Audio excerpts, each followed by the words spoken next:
한 절씩 교독하시겠습니다. 한 부자가 있어 자색 옷과 고운 베옷을 입고 날마다 호화롭게 즐기더라. 그런데 나사로라 이름하는 한 거지가 헌데 두성이로 그의 대문 앞에 버려진 채 그 부자의 상에서 떨어지는 것으로 배불리려 하매 심지어 개들이 와서 그 헌데를 핥더라.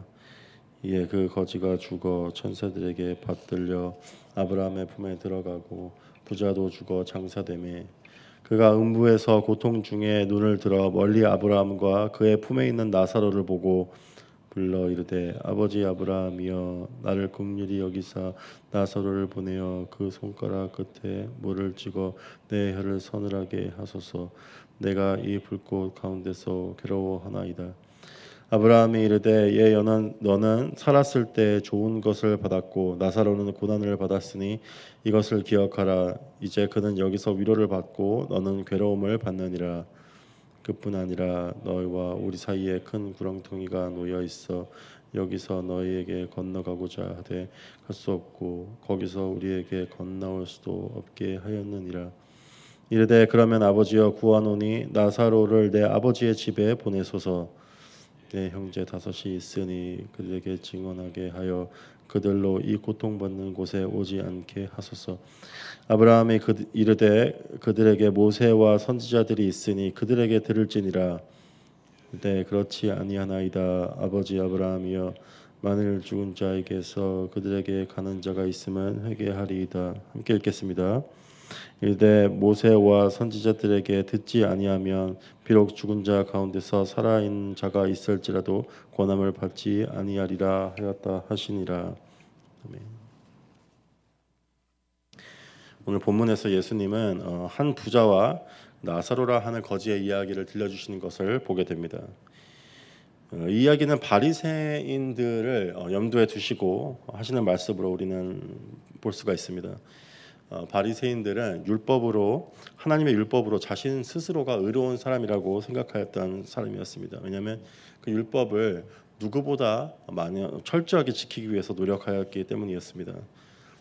하지만 오늘 이전 본문을 봤을 때 예수님이 불의한 그 재물을 가지고 그 지혜롭게 사용하는 그것을 통해서 화난 날에 이제 친구를 사귀어서 그것으로 이제 고통에서 벗어나게 하는 것을 이야기를 하셨을 때 그들은 그 이야기에 비웃었습니다. 왜냐하면 그 사람들은 돈을 좋아하는 사람들이었기 때문이었습니다.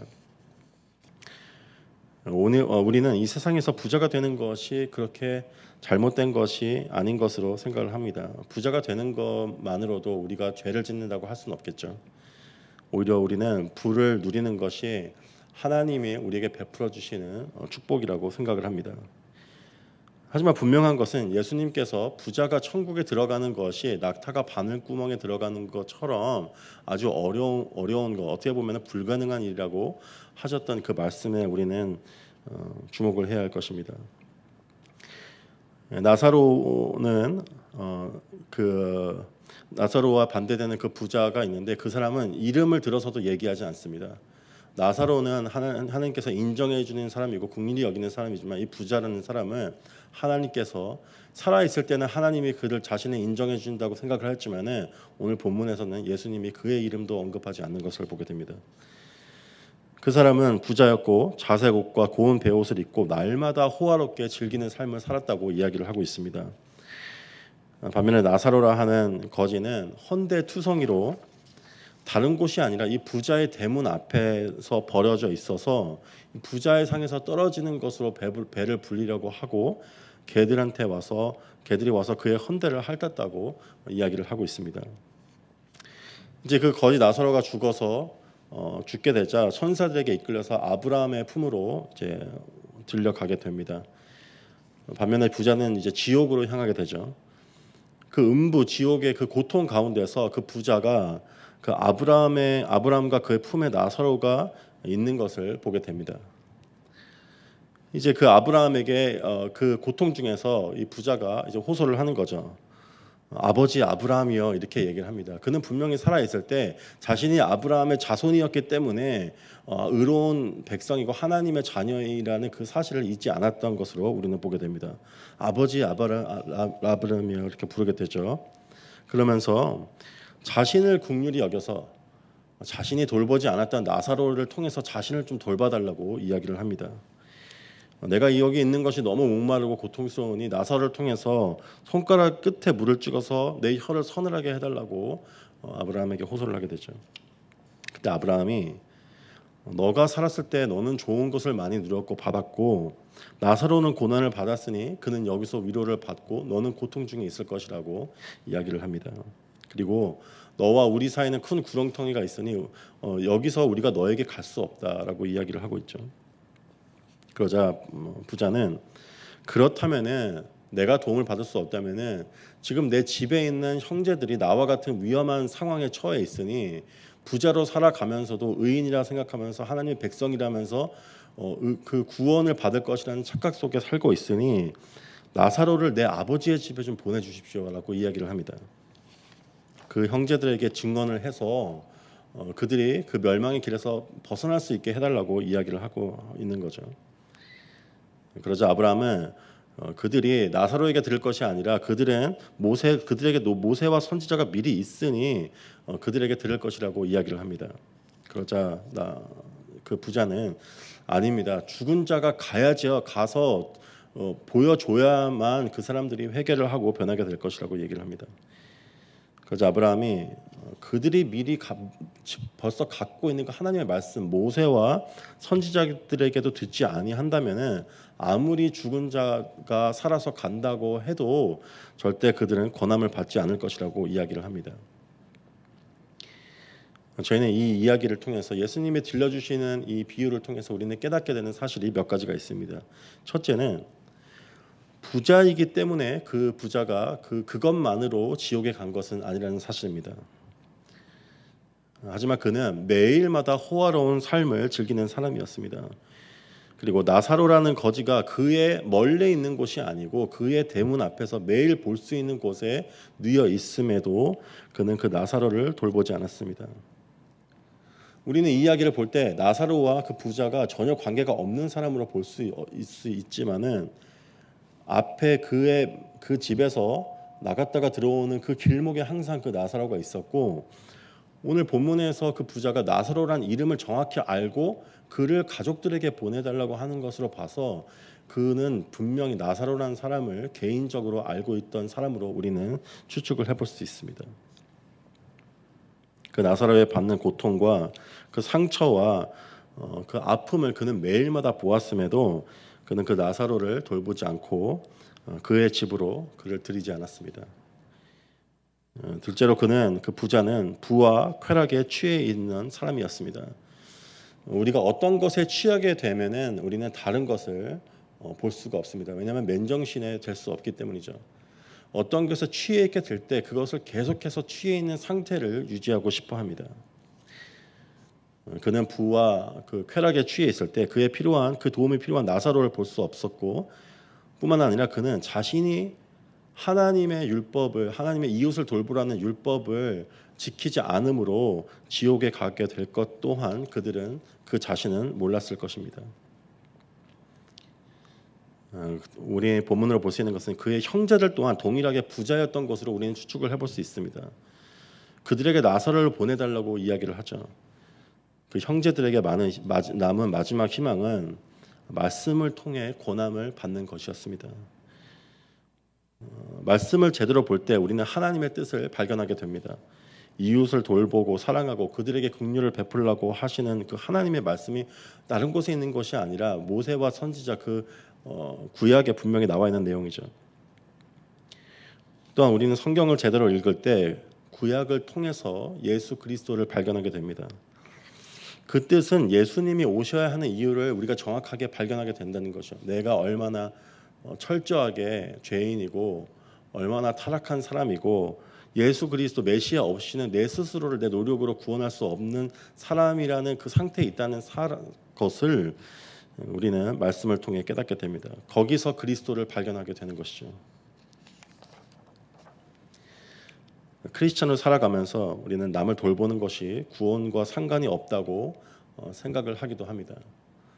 어쩌면은 크리스천들 믿는 사람들 중에서도 그리스도의 그 십자가와 상관없이 남들에게 선한 것을 베풀기만 하면 그것이 크리스찬으로 행하는 것의 전부라고 말을 하는 사람들이 있기도 합니다. 그것은 잘못된 것이죠.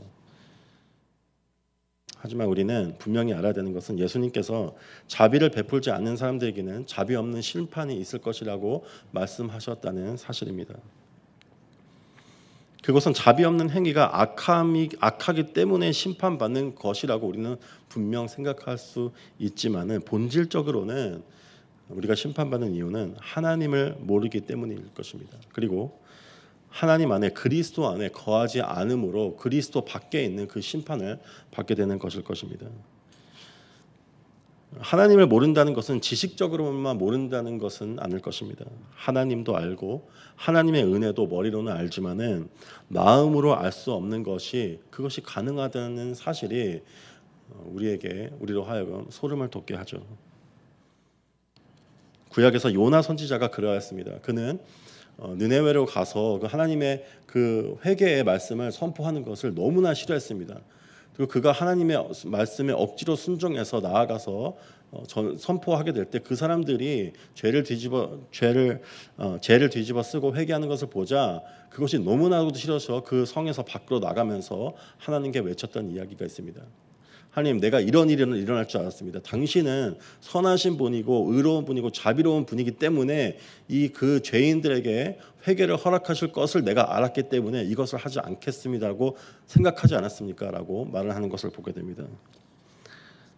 하나님의 은혜를 머리로 알았지만 그는 하나님의 은혜를 마음으로 가슴으로 알 수 없었던 사람이었습니다. 우리 또한 그것이 가능하다는 사실이죠. 나사로가 지옥에 간 이유는 마음으로 하나님의 마음을 알지 못했기 때문입니다. 그 이유는 하나님의 은혜를 알지 못했기 때문이었습니다. 오늘 이 비유는 바리새인들을 향해 하시는 말씀이죠. 그들은 율법을 지키며 하나님 앞에서 의롭게 살려고 노력하는 사람들이었습니다. 부를 누리려 하는 것이 잘못됐다 하더라도 하나님 앞에서 내가 이만큼 노력했기 때문에 자신들은 의인이라는 생각을 떨쳐버릴 수 없었을 것이었습니다. 그때 하나님의 은혜를 아는 것이 아니라 마땅히 하나님의 축복과 인정과 구원을 받아야 한다고 그들은 자신을 생각하였을 것입니다. 우리 또한 부자처럼 세상의 물질과 명예와 인정, 그 쾌락들에 취하고 그것을 매일마다 누리려 할 때 긍휼의 마음이 우리 안에서 점차 사라지게 됩니다. 그 마음이 변하기 위해서는 어떤 기적이 일어나도 그 욕심, 그것을 우리에게 변하게 할 수 없죠. 어떤 삶의 변화도 우리를 완전히 회개하고 변하게 하고 하나님의 은혜를 다시 한번 느끼게 할 수 없을 것입니다. 우리를 온전히 변하게 하는 것은 하나님의 은혜를 마음 깊은 곳으로 깨닫는 것일 것입니다. 우리는 그 은혜를 예수님이 누구이신지를 통해서 깨닫게 됩니다. 그 예수님을 우리는 말씀 전체를 통해서 발견하게 되는 것입니다. 때문에 아브라함이 너희에게 율법과 선지자의 그 말씀이 너희에게 있다고 이야기를 하는 것이죠. 예수님은 다시 부활하셔서 제자들을 따라왔지만은 제자들은 아직도 기적을 행하실 수 있는 그 예수님의 능력에 취해서 기뻐하는 것을 보자 예수님께서는 이 제자들이 아직도 내가 누군지를 모르는구나라고 생각을 하시고 모세와 율법과 선지자의 글과 시편을 통해서 그 모든 것들이 자신을 나타내고 있는 것을 40일 동안 제자들에게 가르치기를 시작하십니다.